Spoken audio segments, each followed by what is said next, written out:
নতুন করে নতুন অতিথি লয়ে এলাম খামারে। একটা সমস্যার কারণে বাচ্চা আনার ভিডিও দিতে পারলাম না। হ্যালো, আসসালামু আলাইকুম, সবাই কেমন আছেন? আশা করি সকলে ভালো আছেন। আপনারা দেখছেন শখের খামারি ইউটিউব চ্যানেল, সাথে আছে আমি শখের খামারি। নতুন করে খামারে ব্রয়লার বাচ্চা উঠাইলাম।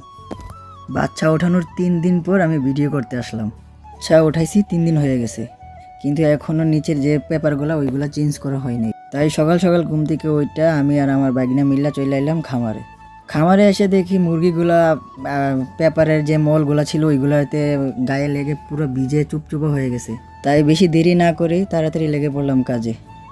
আমার মনে হইতেছিল যে আমি পেপার উঠাইতেছিলাম না, মনে হইতেছিল যে একটা বাড়ি কোনো বস্তু উঠাইতেছিলাম। তাই সবাই যারা যারা খামার করেন তারা অবশ্যই টাইম মেনটেন করে পেপারগুলা চেঞ্জ করার চেষ্টা করবেন আর কি।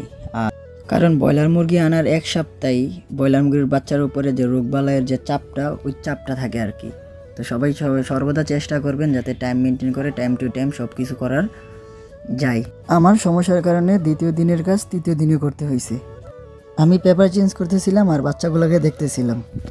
বাচ্চাগুলোর মনে হইতেছিল যে তারা শান্তি খুঁজে পেয়েছে।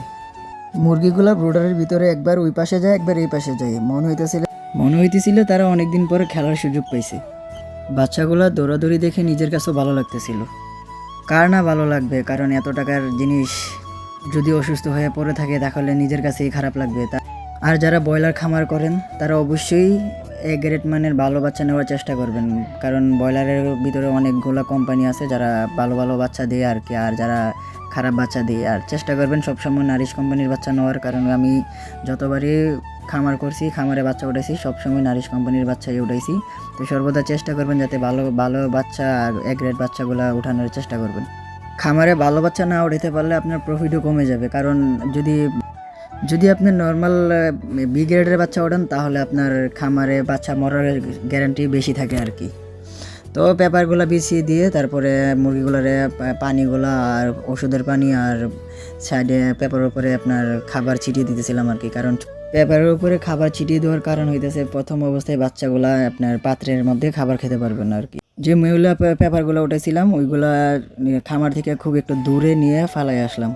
সবাই ভালো থাকবেন, সুস্থ থাকবেন, আর আমার ফেসবুক পেজটাকে ফলো দিবেন, ইউটিউব চ্যানেলটাকে সাবস্ক্রাইব করবেন, আর সবাই ভালো থাকবেন।